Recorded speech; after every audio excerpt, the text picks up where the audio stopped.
Paramashivoham. Om Nithyananda Paramashivoham. Om Nithyananda Paramashivoham. Om Nithyananda Paramashivoham. Om Nithyananda Paramashivoham. Nithyanandam. Now, as all of us are manifesting, it's time we're going to be moving to the next session. In this session, Swamiji is going to be explaining to us about how to achieve a space of invincibility through non-violence. That is all. Now listen to the session.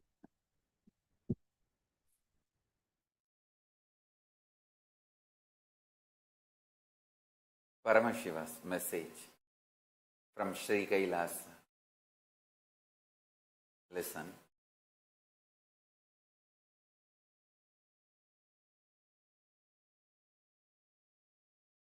Powerfulness, strength of your core existence is your strength. Anything else you feel as your strength or the source for you or resource for you is delusion. Listen.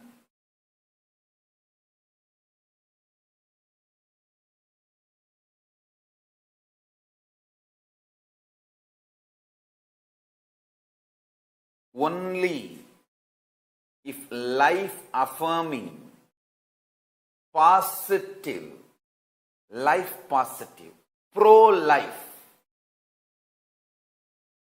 sweet, cute, beautiful, loving, pro-life attitudes and aptitudes, if they infuse energy in you, life force in you, you are a God, and that strength is the permanent strength. That strength is the eternal strength. That is invincibility. Understand? Demonic strengths are not only raises your temperature, they are temporary, they don't support your consciousness. Understand? Most of the time, human beings find violence abusive. Demonic nature very charging, spicy, exciting, bad.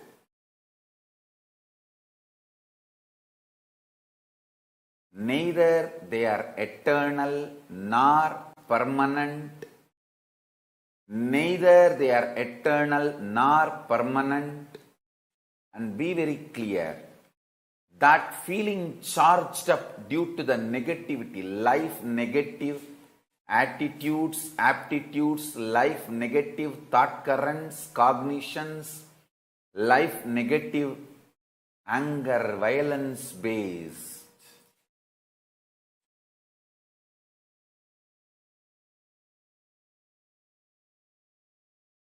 It may feel like charging, exciting, but the demonic energies, neither supported by cosmos, even if it looks voluminous mass supported by large number of people. Understand? Killing another life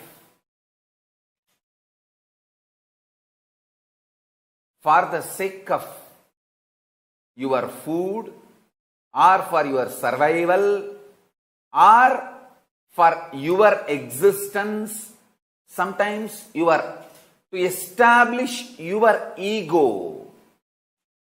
You use the name of nation, name of religion, name of whatever. Understand? Whatever you may use to establish your arrogance and try to eliminate other lives is not supported by the cosmos. Cosmos is intensely pro-life, for life to flourish. Life to happen and possibilities and powers of life to happen.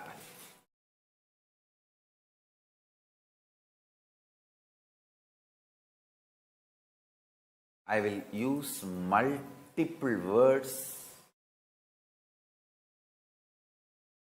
express in multiple level. The space of Kalabhairava is pure life. Paramashiva, pure life. Listen carefully.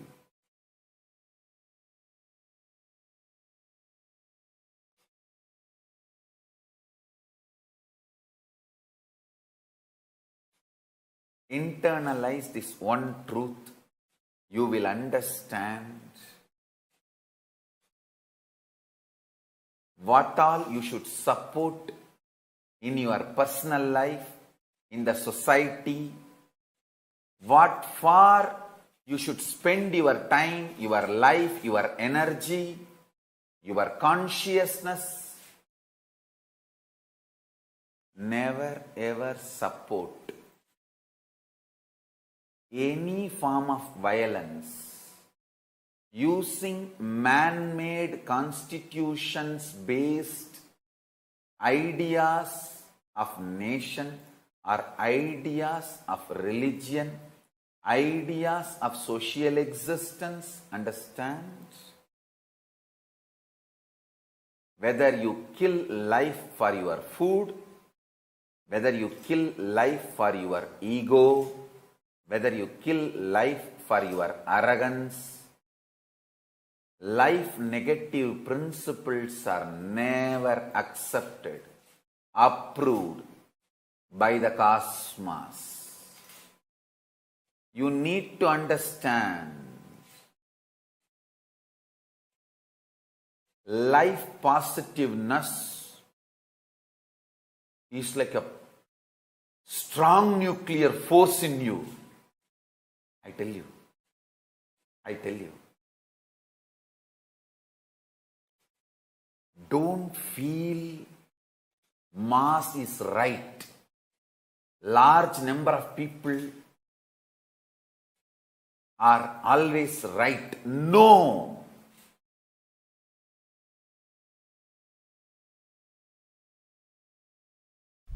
The depression of Arjuna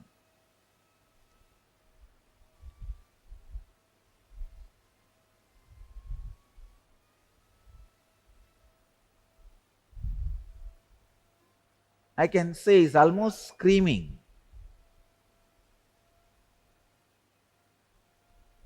So many verses he is screaming, but Krishna is completely silent. He is there, he is there, he is there.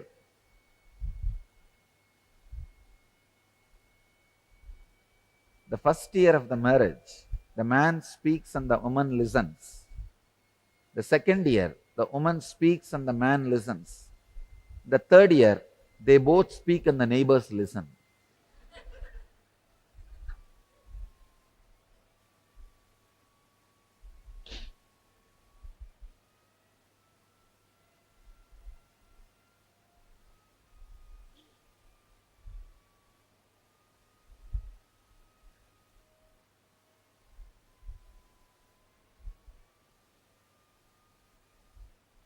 I think Arjuna is speaking, but Arjuna is not seeing any reaction in Krishna's face that Krishna is listening.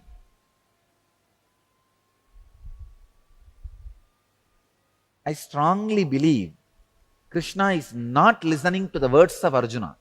He is only looking into the depths of Arjuna with deep sympathy to understand the root of the problem. Please understand, when you are agitated, confused, your words do not express your real problem. That is why when people come and tell me their problems, when they give me a long letters, more than reading their letter, I will be looking into their eyes. I will read their problems by looking into their eyes, not looking into their letter. Because you are habitual liars. Please understand, all human beings have got into the system of becoming habitual liars. Yesterday, we were having sessions in Inner Awakening. When you are challenged, when you are cornered, how you escape from situations. I was studying each one's patterns, how each one escapes, listening to their stories, incidents. I discovered one thing: 99% of the people tell lies and manipulate the situation and escape when they are challenged. And the remaining 1% told lies even to me when I asked them.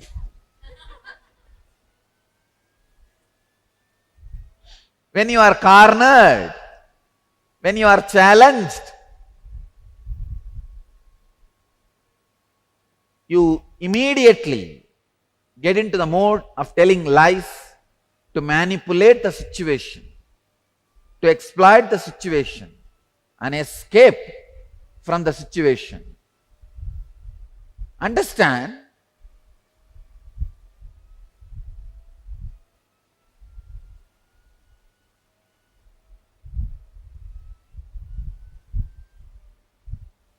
more than the words of Arjuna, the eyes of the Arjuna can reveal the real problem to Krishna. More than the letters you bring, what you bring in your eyes will show your real problem to me. That's the reason usually I look into the eyes. But people feel I am not attending to them if I read their eyes and not read their letters. So I just glance the letters also once in a while. But I tell you, I don't believe your letters. Because you have become habitual liar. Not only you start lying to others, even you don't realize you are lying. You have become such habitual liar, it becomes part of you.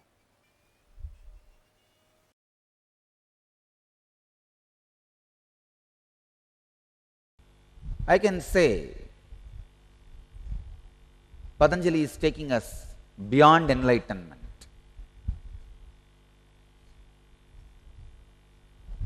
See, the spot where your mind explodes into a non-assemblable manner to pieces in such it can never be again assembled in the same old way. That moment, that spot, that experience is what I call enlightenment. But Patanjali takes us a step deeper, step further, beyond that moment. This sutra is throwing light beyond what we call enlightenment. Patanjali says, even when the enlightenment, explosion of the instrument called mind happens in a way you can never assemble it back again as it was. Please understand. The conscious explosion happened in me. Explosion happened in me at the age of 12. The mind has gone to that pieces, that number of pieces. I can never bring all the spare parts and assemble it back. It got dismantled in a way it can never be assembled back.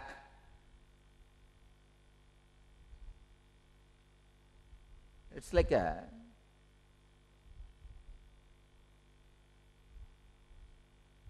somebody's body is burnt and the ashes have been taken to different oceans and put in the ocean, and whatever is put in the ocean is eaten by some sharks and over.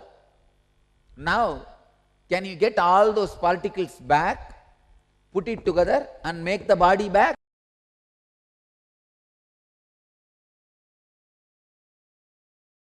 An unconscious person does not think through.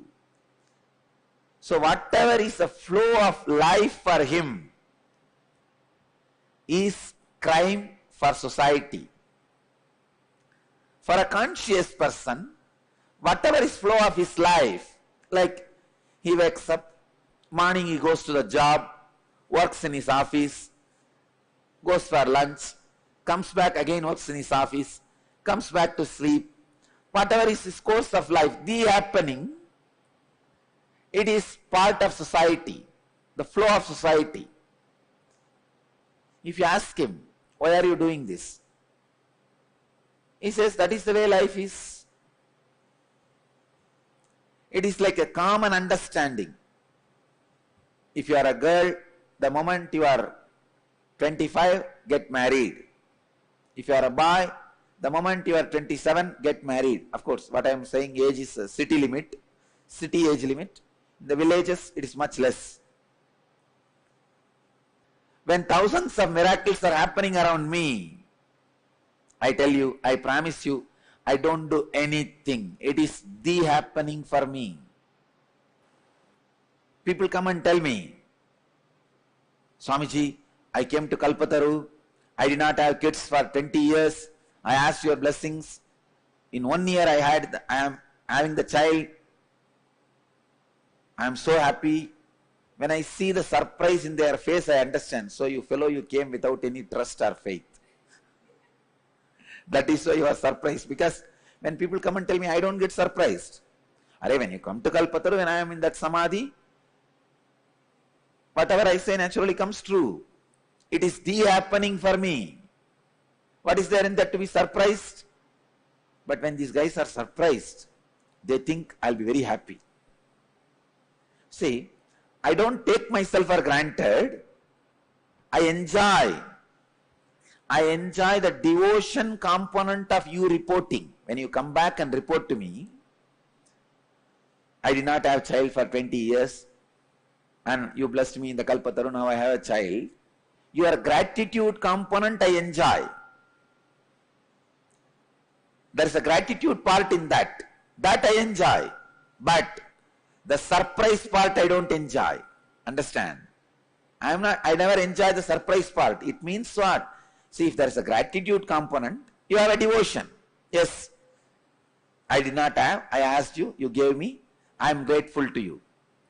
But if there is a surprise component, I'll just turn my face and walk to the next person. Because I don't feel surprised. But when you come back and report, when I see gratitude, I'm very happy. I don't take myself for granted. I see the gratitude part. I do enjoy the gratitude part. But if there is a surprise part, then You did not comprehend or have deep trust. That is okay. All I wanted you to understand, just the happening, ordinary happening for me becomes miracle for you because of the consciousness established in the superconsciousness. Because it remains in the superconsciousness, in the highest intelligence, the supreme being, even the happenings are celebrated as the miracles. Bhagavan is very clear, Krishna is very clear, he uses the word ihaiva taihi chitava sargaha esham samye stitam manaha nirdosham hi samam brahma tasumat brahmani te stitaha. Here in this world itself, the nature is surpassed by them whose intelligence remains established in Supreme Being. See about Trinyana Sambandhar, 292nd Guru Maha Sannidhanam asked me a question in Akashic reading. He put a question to me in the Akashic reading for Kalabhairava. What all miracles Jnana Sambandha Swami did? The Akashic reading I read out, 78 times he broke the nature, law of nature, science and law of nature. I tell you that 78 incidents are miracle for us, but for Jnana Sambandha Swami, Trinyana Sambandhar, it is the happening. It is just the flow. Because he is established in the superconsciousness, the nature is surpassed by them whose intelligence is established in Supreme Being.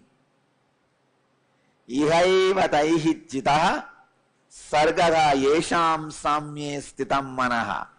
78 times nature would have tried to cross him and he crossed it. That's all.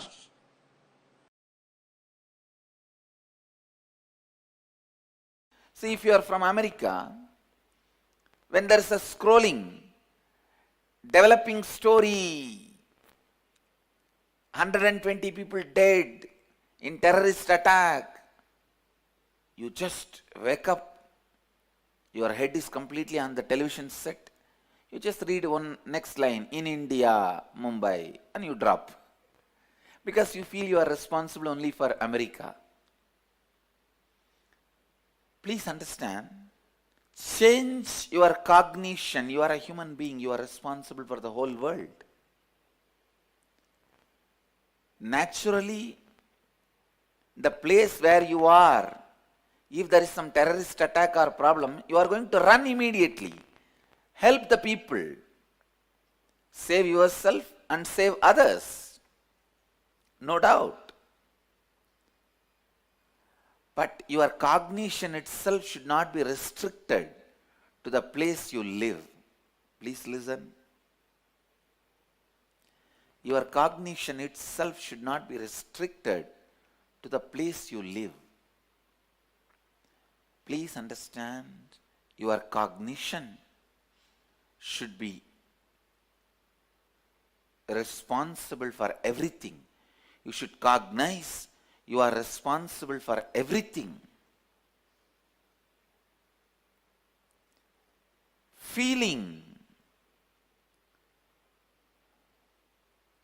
that you are responsible for everything should be your cognition.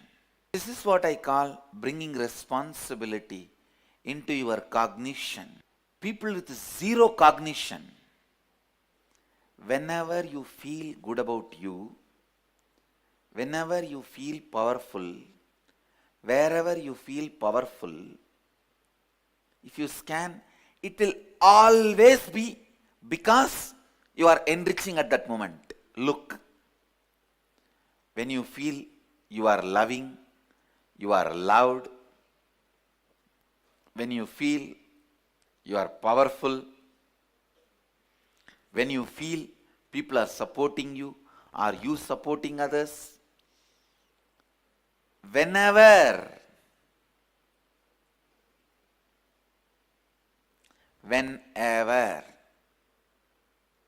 you feel powerful,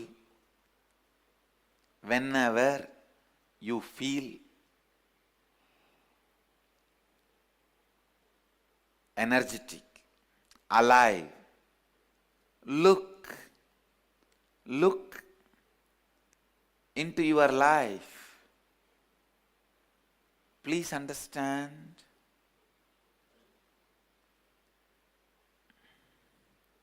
Look into your life. Actually, all of you need to do this internalizing. Only when you internalize this one truth, you will understand.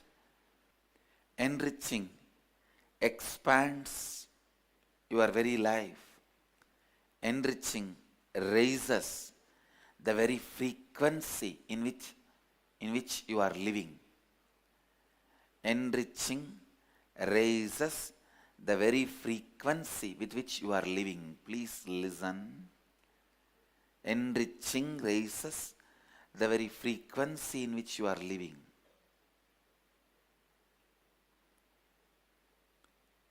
In every possible way, bring enriching into your whole life. Sit and think through. Is your whole day actions are enriching? If you are doing morning yoga, don't stop with it. See to it you are teaching somebody along with you doing. From that start, see whether your whole day is enriching. Whether your whole day is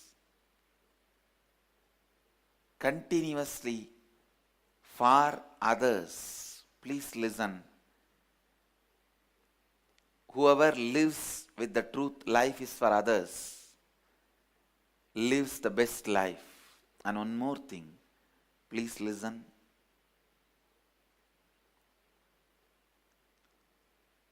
Every time when you enrich others, think of living for others.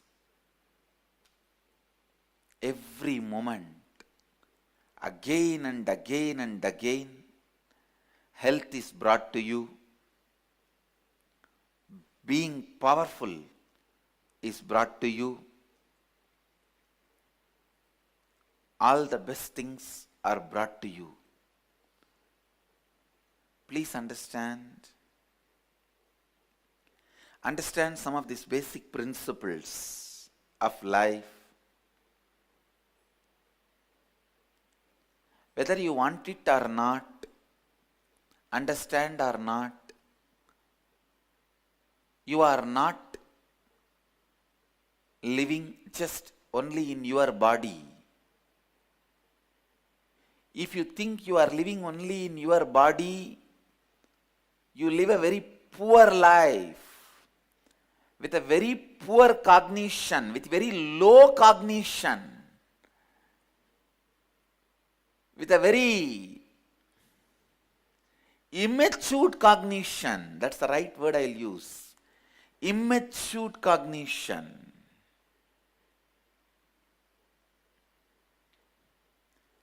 Don't mess up with your life by living a very poor cognition.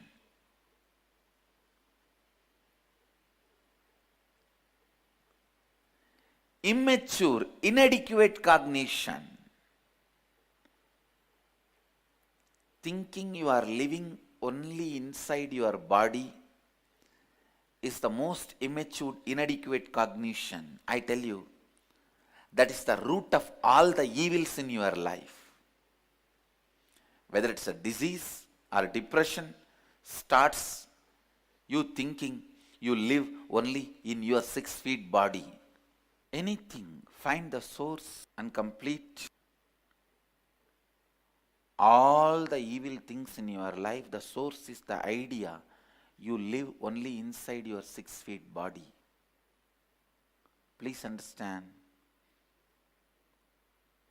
If you think you live in the body of some 6-7 people, you become a head of a family. If you think you live in the body of some 100 people, you become a head of a community. If you think you live in millions of people, you become head of a society. Cognition of who you are decides the expansion or destruction.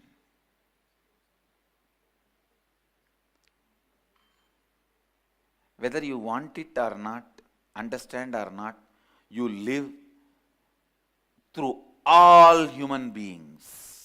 That is the truth. When you work with this cognition, think with this cognition, feel with this cognition, your whole life is enriching. But I know from the young age you are taught that you are living only inside your body. You have to complete with that pattern. That is why when I said you live through all the bodies, you are not even excited. You only feel that as a responsible. Understand?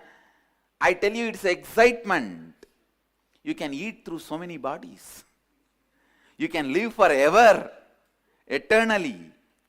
It is excitement, but you are not excited. You only feel, oh God, it's a responsibility. I have to feed so many mouths. You may have so many mouths, but don't you understand? You have so many hands also to take the responsibility and feed. You need to complete with these life negative thoughts, life negative patterns.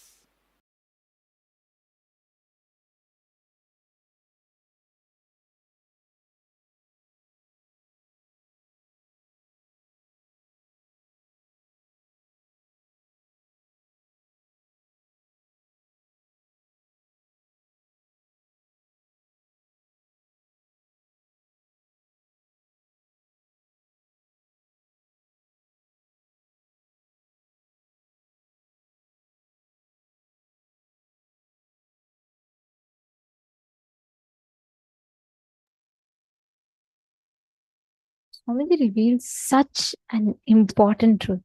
Non-violence is the real thing, that it is non-violence that gives us the real invincibility. Because with non-violence, you manifest that beautiful space of Paramadvaita Anubhuti. Right?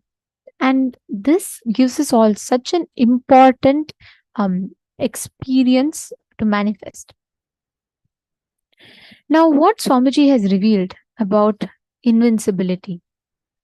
When the powerfulness, the strength of your core existence, you will identify all the delusions that you start building, all the life negative cognitions you build. Understand, only if life affirming, positive, life pro, or the beautiful, loving attitudes, if they infuse energy in you, life force in you, you're a god.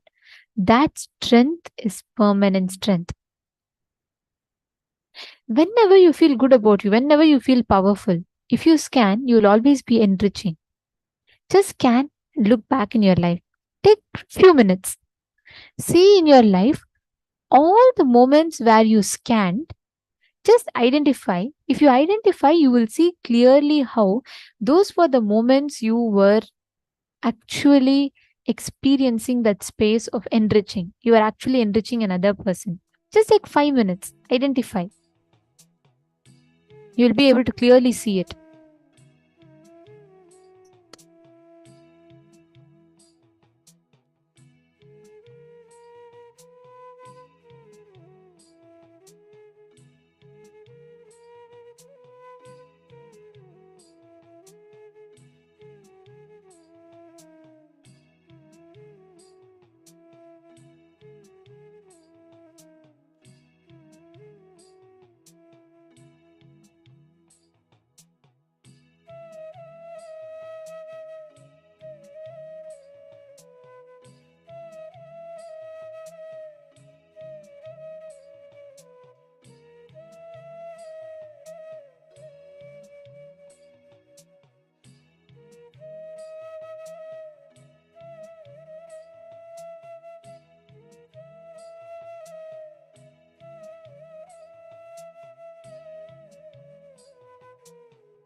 Now, all of us are going to be listening to the next session where Swaj is going to be explaining a very interesting topic on how to live in multidimensional logic and reality.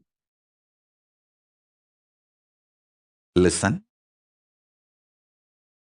Listen to this very carefully. If you have attended the programs with me, Inner Awakening or Nithyanandoham, Shivoham, Sadashivoham, Paramashivoham, Mahasadashivoham, any program with me or Kumbh Mela, one thing you will find, all program will be highly intense. 10 days what you do in your normal life, you will be doing it in one day. I tell you, that lifestyle, if you make that as a lifestyle, so many wonderful things will happen to you. Take up 20 projects. Do one part-time business. Do one part-time job. Take up one Sangha project very responsibly, KAILASA project, and deliver it. Take up something as your spiritual commitment to KAILASA. Like this, just take up multiple projects. If one is stuck in something, don't waste your time and life getting stuck in that. Do the another one. If that is stuck somewhere, till that is clear, do the another one. I have 100 projects in front of me, live. If one is stuck somewhere, I will not be keeping quiet. Immediately attending, let me attend to the next. Okay. So I'll ask, what is going on there? Like this, 100 projects live will be in front of me. If one is stuck, I'll work on the another. If one is stuck, I'll work on the another. Whoever is involved, interested in this kind of a lifestyle, I keep them directly connected to me. If you are directly getting instructions from me, the team, the 100 projects team, then be very clear. You are verily part of me. I tell you, you also build your life like this.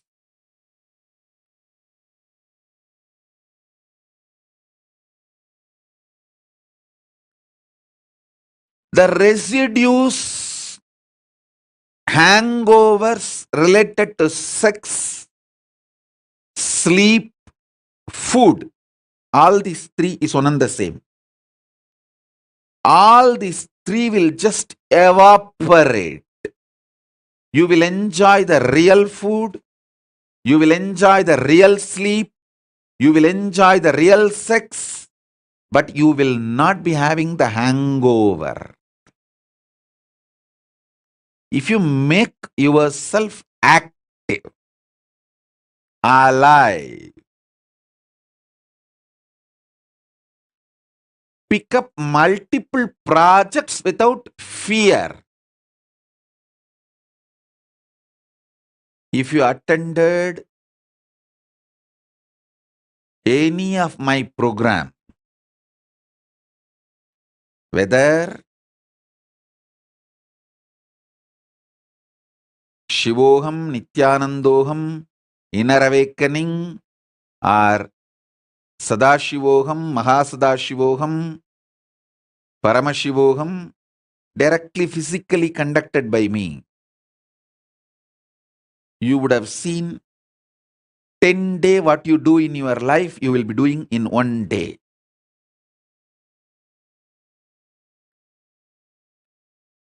That is the lifestyle You should start making it as part of you. Understand?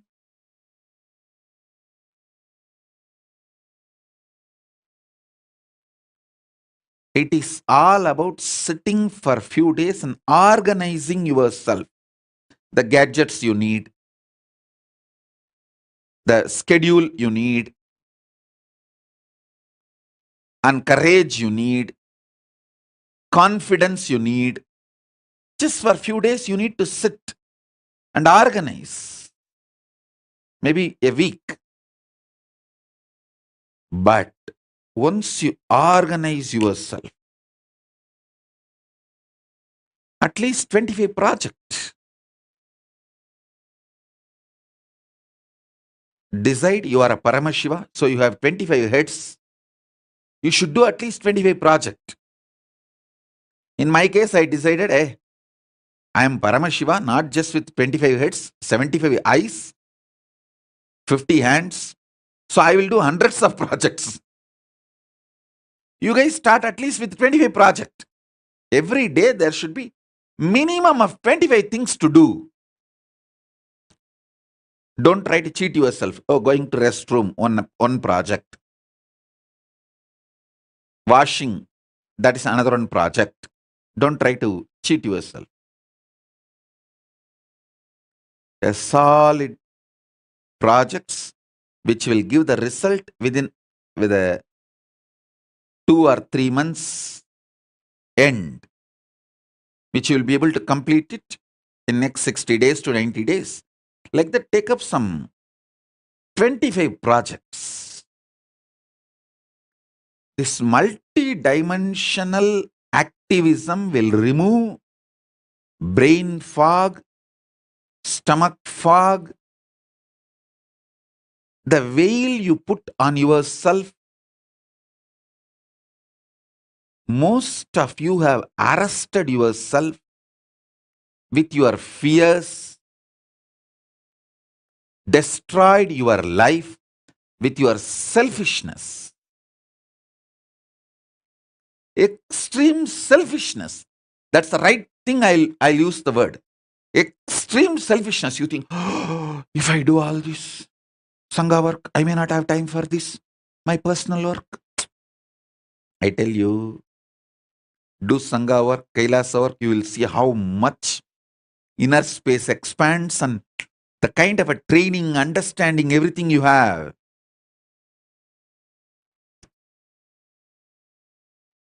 You will be so alive, so active. I have seen how the active parents make their kids' life amazing, and how criminally negligent parents make their kids' life hell.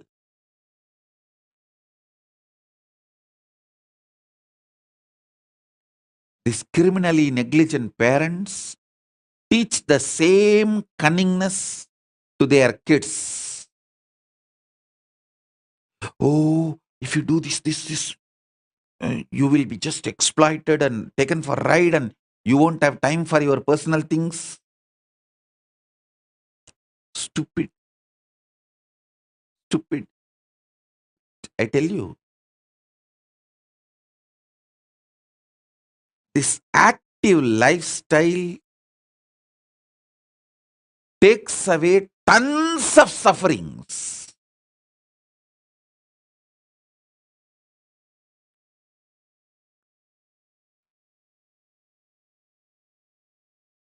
Having 25 projects, living it is the definition of my disciple.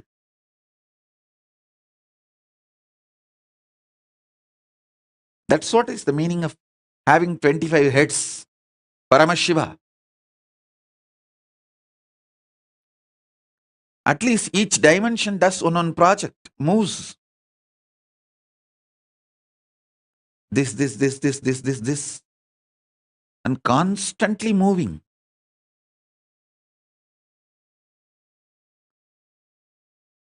If you are living in your home,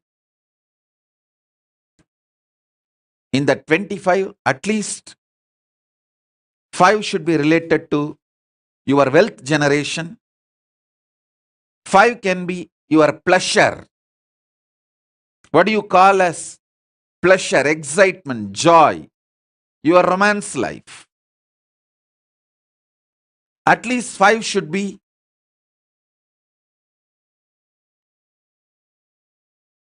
your family and teamily related. And the remaining 10 should be related to Kailasa. Make this as a lifestyle.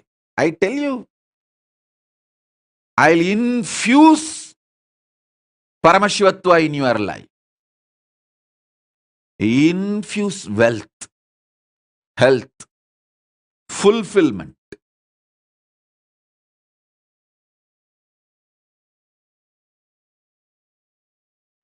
What you do normally in 10 days, make it as a 1 day life.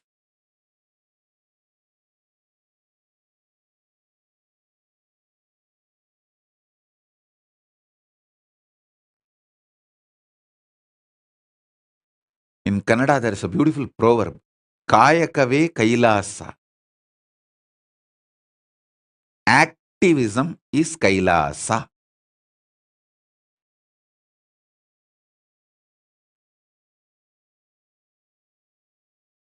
Make the life active.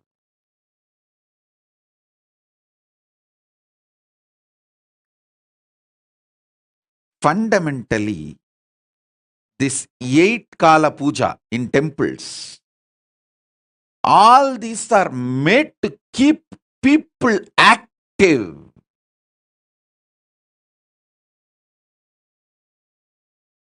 This 8 Kala Puja, 6 Kala Puja, all this, I tell you, any of our temples starts doing 8 Kala Puja a day, the whole people, the ecosystem connected to the temple will be flourishing because they will all learn this Paramashiva lifestyle.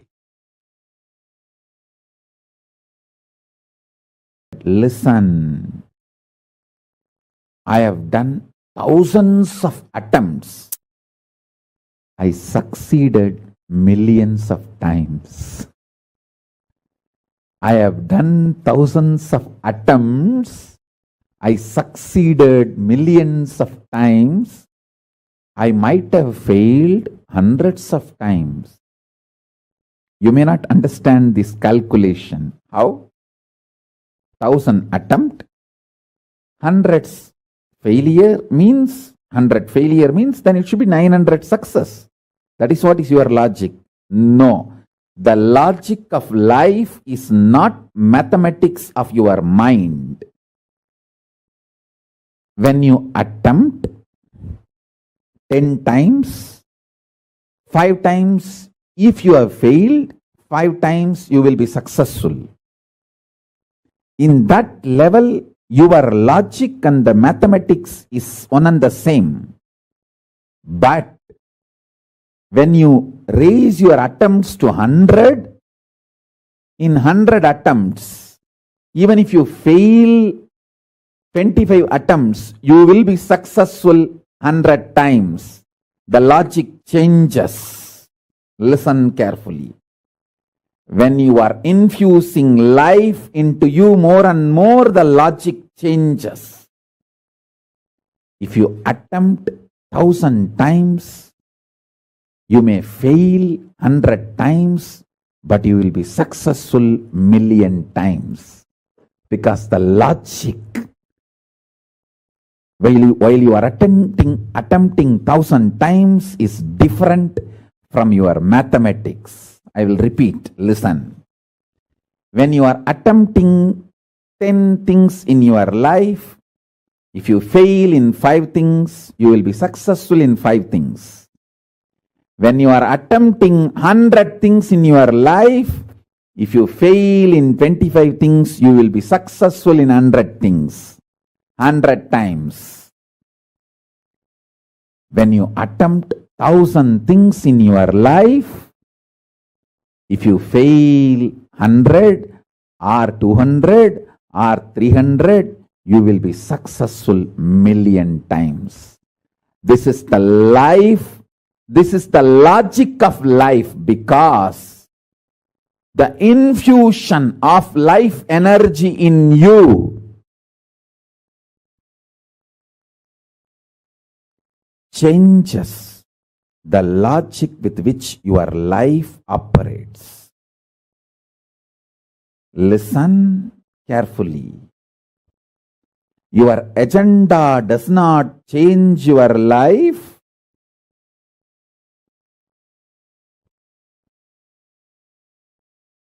Your consciousness changes your life. I am here to change your consciousness. Stop attempting 10 times. Stop attempting 100 things.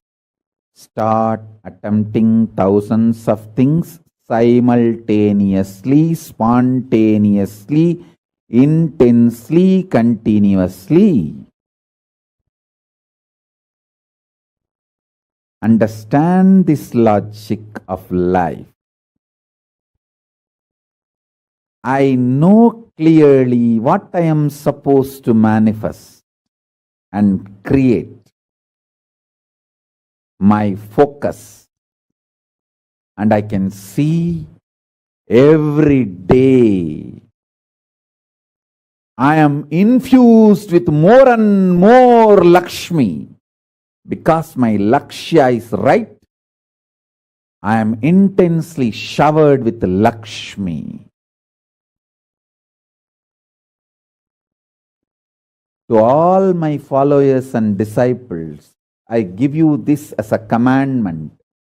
Thou shalt try multi-dimensional, multiple atoms, multiple actions, multiple level, consistently, continuously, intensely, spontaneously, again and again and again. This is the law of Srishti, manifestation. For all my disciples, followers, thou shalt attend, attempt, work, manifest, try, thousands and thousands and thousands, continuously, sincerely, spontaneously, intensely. So let me repeat. Let me repeat. If you attempt 10 things and fail in 5 things, you will be successful in 5 things. If you attempt 100 things at a time and you fail in 25 things, you will be successful in 100 times, in 100 things. If you attempt 1,000 things, if you fail even in 500 things, you will be successful in million things and million times. This is logic of life. The logic of life is not maths of your life. Statistics of the life is different. State of life is different. What you think as statistics applies only to the lower existence. The state of Paramashiva, the logic of the state of Paramashiva is different. Now I am revealing this cosmic secret to all of you. This is the cosmic secret, the Paramashiva's secret of creation, manifestation, Srishti. The secret of Paramashiva's Srishti is this. Understand this law. Understand this logic. Start. You will be Paramashiva. You will manifest the manifestation of Paramashiva. You will create the creation of Paramashiva. I have seen in my own life. Paramashiva manifesting as Nithyananda Paramashivam. I am absolutely focused on my right goal, and I attempt thousands and thousands of things simultaneously, spontaneously, continuously, sincerely, intensely.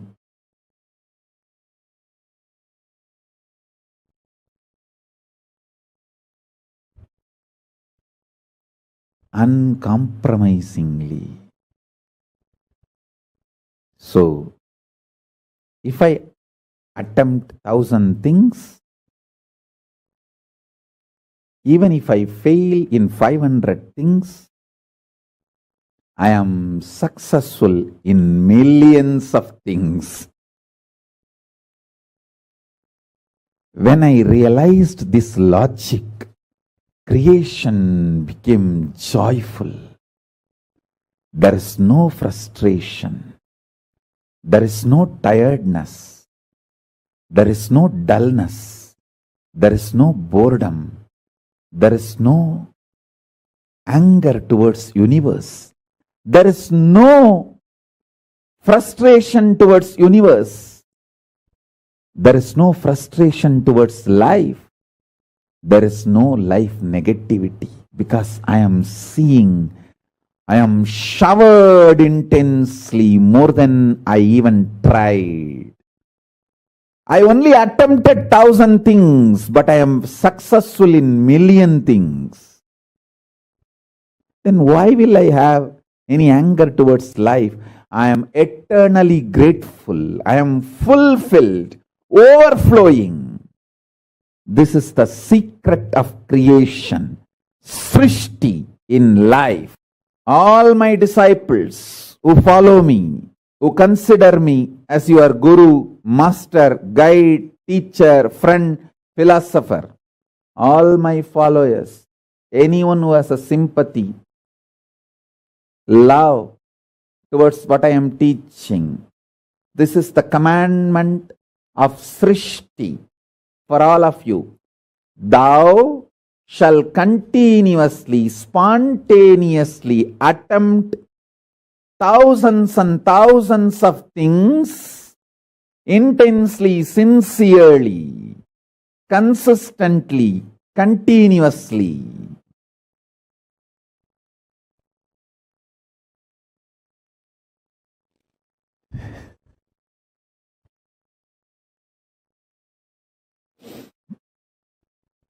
I am revealing how the macrocosm functions, Paramashiva's truth, cosmic truth, and how I manifested in this incarnation as Nithyananda Paramashivam. When you know this too, you can just internalize this and manifest it as Paramashiva in you, in every level.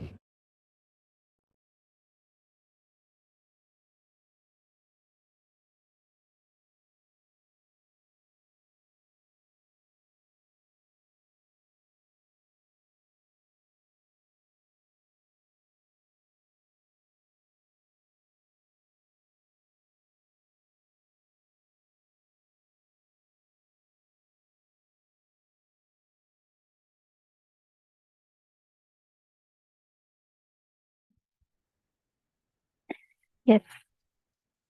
Today we have learned about such important truths and revelations from Swamiji, and hope all of you had a wonderful time understanding these unique secrets of how you can achieve invincibility in your inner space. Hope you all enjoyed today. Tomorrow is a very, very important day. Tomorrow we are going to be learning how to transcend death, how to go beyond the fear of death itself. Do not miss tomorrow.